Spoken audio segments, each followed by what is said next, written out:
Et vouloir contrôler le changement. Voilà, bah là, c'est tout dit, hein. Bonjour les vierges, bienvenue à vous sur la chaîne L'Œil d'Odin. Gardez en tête que les tirages que je vous propose sont des tirages généraux, ils ne peuvent pas parler à tout le monde. Prenez seulement ce qui vous parle, ce qui résonne avec vous, en vous. Et n'oubliez pas que vous êtes maître de votre vie, vous seul prenez des décisions dans votre vie. J'ai utilisé le tarot de Marseille de Grimaud, le tarot persan de Madame Indira, l'oracle de Merlin, la sagesse du colibri et bien sûr l'oracle divinatoire nordique Yggdrasil. Je vous remercie infiniment de liker, de vous abonner, de commenter toujours avec respect et douceur, d'apporter votre soutien à la chaîne. Merci, merci beaucoup. Les Vierges, bienvenue à vous pour votre tirage du mois de juin 2025. Alors c'est le tirage en pyramide, et cette fois je vous propose, avant le tirage que j'ai réalisé avec le tarot persan de Madame Indira. On va commencer avec celui-ci, mais d'abord je vais expliquer la prédiction que vous avez ici. Il s'agit de Bragi. Bragi vient vous dire que pendant ce mois de juin, l'usage de la parole vous est bénéfique, qu'elle soit écrite ou orale. Mais surtout orale en fait, on n'insiste plus sur le côté oral avec Bragi. Vous devez exprimer vos désirs en détail pour commencer à les matérialiser, à les concrétiser. Voilà, avec Bragi, c'est ça, la prédiction de ce mois de juin. Allez, on commence avec le tarot persan. On a ici la reine de trèfle avec le roi de trèfle. Donc on a un couple et on a le roi de cœur. Ok. Ici on a un couple. Donc soit c'est vous, votre couple, soit ce sont des personnes de votre entourage ici. Étant donné les cartes qui accompagnent, il semblerait avec la roue des poissons, avec le coffre, je pense pas que je puisse tout mettre, hein, parce que là, je peux pas les interpréter séparément. Le message, il est entier, et la carte de la mort, ici. Donc, il semblerait ici que ce couple se sépare. Peu importe, alors ici, moi, quand je parle de couple, je parle pas seulement de couple amoureux, hein, ça peut être professionnel, ça peut être amical aussi, pourquoi pas. Étant donné qu'on a de l'argent et du matériel en jeu, c'est vrai qu'on a plus tendance à penser ici à une situation de divorce, de séparation, ou peut-être aussi, pourquoi pas, ça peut parler à certains d'entre vous d'héritage. Donc ici, il y a vraiment cette idée de, après une séparation, quelle qu'elle soit et peu importe comment elle se vit, il y a une évolution de la vie matérielle et financière. C'est ce qu'on nous dit ici, avec ces cartes. Pour, en tout cas, ces personnes-là, ensemble et séparément. Les personnes qui sont représentées par la reine de trèfle et le roi de trèfle et le roi de cœur. Alors, reine de trèfle, ça va représenter une personne plutôt avec une énergie féminine qui est extrêmement active, quelqu'un qui travaille. Le roi de trèfle aussi, c'est pareil, hein, c'est quelqu'un d'actif, quelqu'un qui bouge beaucoup, hein. Alors même si la personne ne travaille pas, mais elle bouge beaucoup, c'est pas quelqu'un qui reste sans rien faire.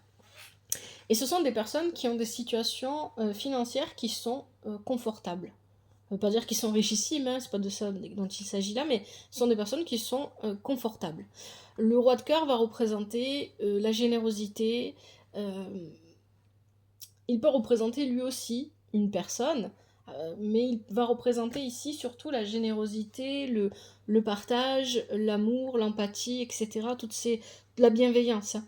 C'est vraiment ça. Et donc ici, il y a cette idée que probablement ce partenariat ou ce couple se sépare, mais en bons termes, hein. Il y a vraiment une idée comme ça ici, puisque le partage des gains matériels ou financiers, il est fait tranquillement, hein, avec le roi de cœur. Il y a vraiment cette idée-là. Il est fait dans la bienveillance, il n'est pas fait. Et à partir de là, il y a une évolution matérielle. Ça parlera probablement pas à tout le monde, ce message, hein. Ouais, n'hésitez pas à regarder vos autres signes. Alors, je range les cartes. Et on passe maintenant au tirage en pyramide. Alors effectivement, tirage en pyramide, la situation, les énergies avec lesquelles vous entrez dans ce mois de juin, on a le battleur qui nous parle d'une nouvelle, je sais pas, un nouveau cycle, alors je pense pas trop à un nouveau cycle, mais une nouvelle vie en fait, j'ai plus envie de dire ça, et avec le cerf. Bon. Le battleur, c'est vraiment quelque chose de nouveau qui commence, un nouveau travail, une nouvelle relation, une nouvelle activité, un nouveau loisir, je sais pas. Il y a quelque chose de nouveau qui commence dans votre vie et c'est lié ici non pas à vos relations, mais en tout cas avec le cerf lui aussi qui indique effectivement une nouvelle aventure. C'est lié plutôt à la vie matérielle et financière, hein. Donc ça peut être un nouveau travail, ça peut être aussi vous changez de lieu de vie, etc. Vous recommencez votre vie ailleurs. Donc il y a vraiment cette idée ici de commencer quelque chose de nouveau. Ça, ce sont les énergies qui vous amènent au début de ce mois de juin. Les énergies que vous devez développer pendant le mois de juin, on a ici la mort qui est inversée avec l'errant qui est inversé aussi. Il y a une forme de stagnation ici. Alors,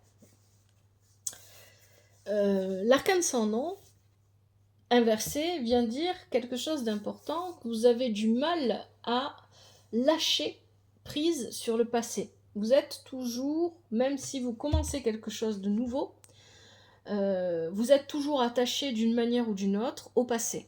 Et vous avez des difficultés à aller de l'avant parce que vous êtes retenu par votre passé. Et ce passé vous fait stagner. Si vous prenez conscience de tout ça, vous pourrez retourner ces cartes et développer leurs énergies. Donc ici, il faudrait chercher à comprendre qu'est-ce qui me retient, qu'est-ce qui m'empêche d'avancer, qu'est-ce qui me tient lié au passé, qu'est-ce que je n'ai pas résolu, pour pouvoir retourner aussi les rangs et sortir de la stagnation et aller de l'avant. Il y a aussi très probablement, parce que je le vois dans votre tirage, on va en parler après, la peur du changement qui vous retient. Peut-être que vous avez peur que certaines choses changent définitivement et vous sentez pas prêt à vivre ce changement. Donc là, on est dans les énergies que vous devez développer. Le développement ici, c'est qu'est-ce qui me retient? Qu'est-ce qui m'empêche de bouger? Qu'est-ce qui m'empêche de vivre ma vie pleinement? Les énergies que vous devez transformer, vous avez tempérance et le bâtisseur. Donc il y a trop de questions ici, hein.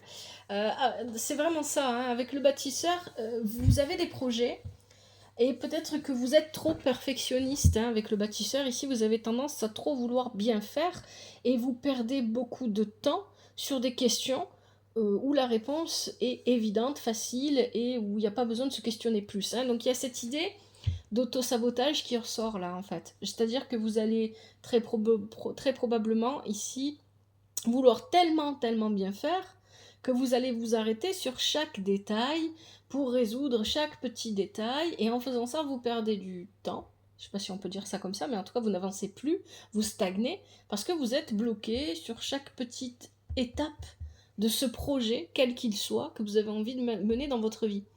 Et ici, avec tempérance, il y a besoin de modération. Modérer cet état de fait. Ici, on a un côté très rigide avec le bâtisseur, hein. J'ai du mal à m'ouvrir, j'ai du mal à me lancer, j'ai du mal à prendre de l'élan parce que je veux aller doucement, parce que j'ai peur de ce qui pourrait arriver si je fais les choses de travers.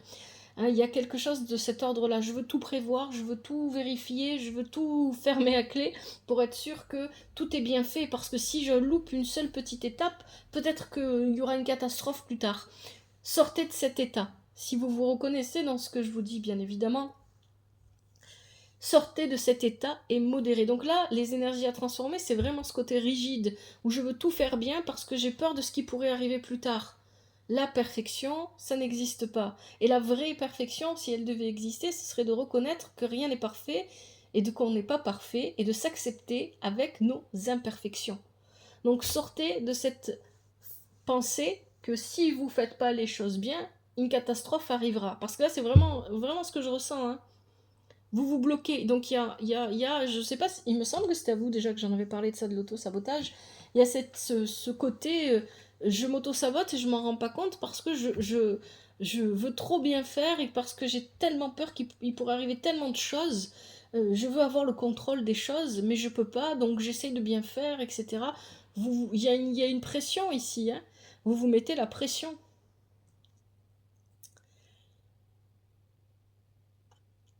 Vous avez peut-être le syndrome de l'imposteur aussi. Ici, ça ressort là, hein. Donc c'est le fait de croire que ce que vous le faites mal parce que vous n'y avez pas votre place. Donc comme vous n'y avez pas votre place, il faut faire bien, parce que si vous ne faites pas bien, vous allez forcément échouer. Est-ce que vous avez ces pensées-là, les vierges, qui vous viennent? Est-ce que c'est comme ça que vous voyez vivre vos projets? En tout cas, en ce moment, sortez de ces pensées-là, c'est pas bien, c'est pas bon. C'est le mental, là, c'est le mental, les peurs. Les peurs sont le moteur du mental qui ont pris le dessus sur tout le reste. Vous êtes toujours là où vous devez être et vous faites toujours ce que vous devez faire. Il n'y a pas de bien, il n'y a pas de mal. Je sais que ça c'est un peu compliqué peut-être à comprendre, mais la vie ne peut pas se vivre qu'en termes de dualité, je fais bien, je fais mal, je suis bien, je suis mal. Non, c'est beaucoup plus complexe que ça et beaucoup plus riche que ça. Et ce que vous le faites comme vous le faites, et comme vous le faites, c'est bien.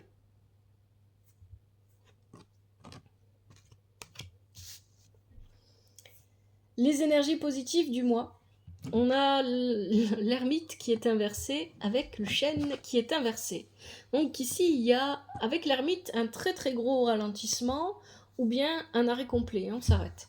On arrête d'évoluer sur ce qu'on était en train d'évoluer, de travailler sur un projet, on arrête voilà, il y a une espèce de pause. Une pause qui est nécessaire parce que vous avez besoin de retrouver, et c'est ce que nous dit le chêne inversé, votre pouvoir personnel, votre pouvoir créateur sur vous-même, sur votre vie.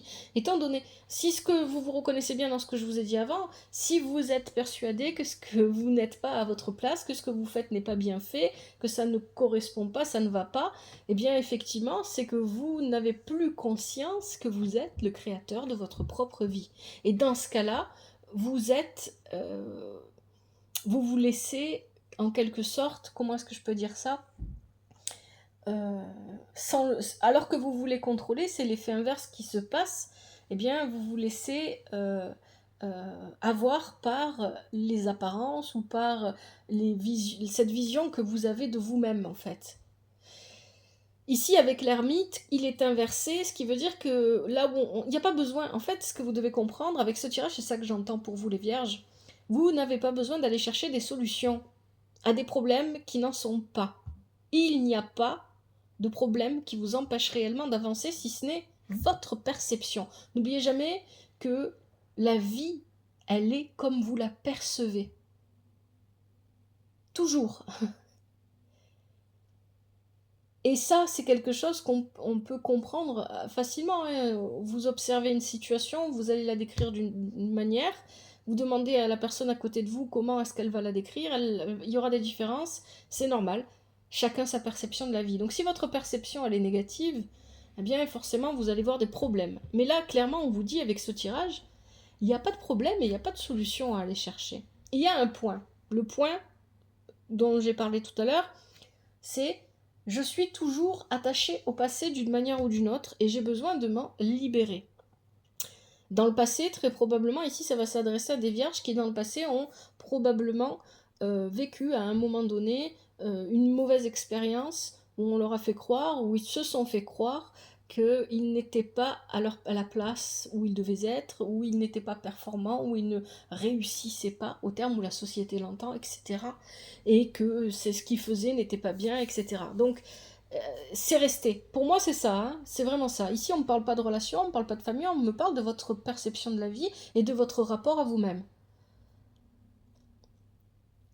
Et ce qui est positif, c'est qu'à un moment donné, vous allez vous arrêter et prendre conscience de ça. Vous allez faire une pause. D'une manière ou d'une autre, il y a une pause là. En plus, avec tempérance, effectivement, il y a une pause. Je m'arrête et je prends conscience que c'est moi qui crée ma propre vie. Je crée ma propre chance. Ce qui est négatif, qu'est-ce qu'on a? Voilà, le contrôle, la force. La force, c'est vouloir contrôler le changement. Voilà, bah là, c'est tout dit. Hein. Ce qui est négatif, c'est de vouloir avoir le contrôle sur les événements à venir. C'est pas possible, ni à venir, ni présent, ni rien du tout. On a le contrôle de rien. On n'a pas de contrôle. Vous voulez avoir le contrôle parce que ça vous rassure, parce que ça vous évite de... Voilà, vous pouvez pas vous laisser porter, vous êtes un signe de terre, c'est normal hein, aussi. C'est pas du tout un... Je me permets pas de juger, hein, bien évidemment. N'oubliez jamais que il n'y a pas de jugement dans ce que je vous dis. C'est normal parce que vous êtes un signe de terre, vous avez besoin qu'il y ait un fil, qu'il y ait le fil d'Ariane, je pense à ça, pour vous permettre d'avancer. Et donc, si vous allez trop loin avec ce fil d'Ariane qui au début vous permet d'avancer, il est là au début de votre vie, vous permet d'avancer, puis après à un moment donné il faut le lâcher le fil, parce qu'il faut prendre ses propres décisions, les assumer et les vivre pleinement. Et donc ici il y a cette idée de si je lâche le fil, où je vais aller, qu'est-ce qui va se passer, j'ai peur de l'inconnu, donc je veux contrôler. Et pour contrôler je lâche pas le fil. Et ça c'est ce qui est négatif pour vous. Et enfin, qu'est-ce qu'on a? Le mât inversé, avec le miroir inversé, bien évidemment. Le mât, difficulté d'aller de l'avant, on l'avait déjà avec l'arcane sans nom. J'ai du mal à aller de l'avant, soit je prends la fuite, soit je reste trop longtemps dans des situations qui ne me correspondent pas. Parce que j'ai du mal à évaluer ces situations, puisque je les évalue en pensant que de toute façon, c'est moi le problème. Parce que je ne vais pas réellement au fond des choses. Quand il s'agit de me regarder, j'ai peur de me voir et de voir qui je suis vraiment. J'ai peur de trouver un monstre, de trouver peut-être finalement le Minotaure. Et tout ça, ce sont des idées, des peurs qui vous envahissent et qui vous empêchent de continuer le bel avancement sur lequel vous étiez parti. Au tout départ du tirage, on a quand même un battleur et un cerf. Donc, le travail principal de ce mois de juin, pour vous, si le tirage vous parle, bien évidemment, si vous vous sentez concerné par ce que j'ai dit, c'est de travailler à vous libérer de vos peurs. Il y a une expérience du passé très probablement ici qui vous fait écho, encore aujourd'hui, et qui vous empêche d'être profondément libre dans ce que vous voulez réaliser. Allez, je vais passer au conseil avec la sagesse du colibri.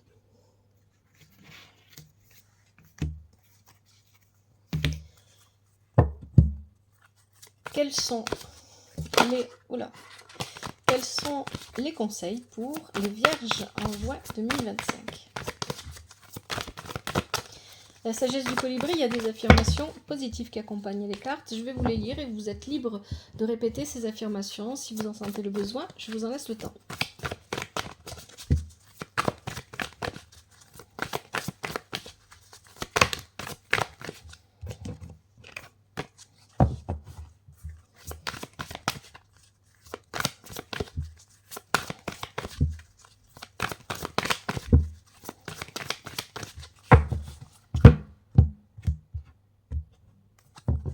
Allez, je prends ce qui saute et ce qui se retourne pour vous les vierges. Qu'est-ce qu'on a là? Un joyeux nectar, oui c'est ça. Ensuite, un joyau au cœur du lotus.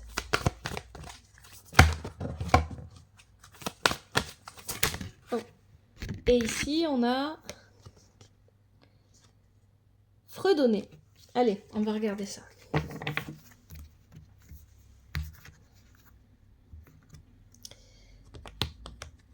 Un joyeux nectar.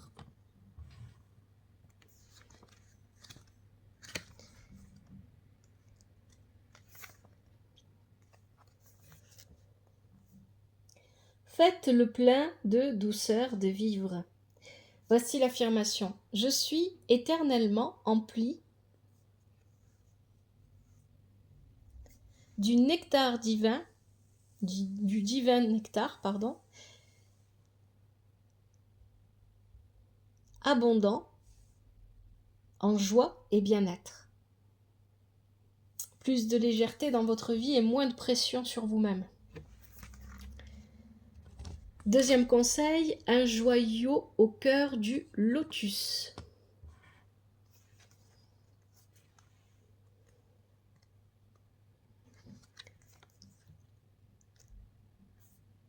Sous votre habit de plume se love un diamant éclatant, scintillant de vérité, de beauté et de sagesse. Voici l'affirmation. J'invite la fleur de lotus incarnant l'éveil spirituel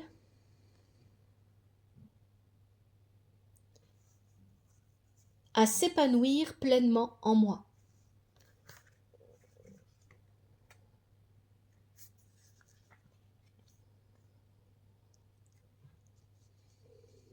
Et enfin, dernier conseil, fredonner.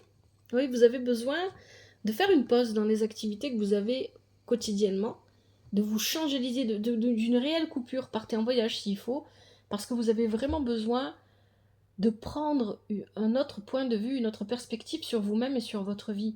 La perception que vous en avez, elle est négative, hein, elle est faussée ici, hein, en tout cas dans le tirage bien évidemment, si le tirage vous parle. Essayez de fredonner pour équilibrer et élever votre vibration. Voici l'affirmation. Tandis que je fredonne et chante, ma vibration s'accorde à une fréquence plus élevée et plus claire.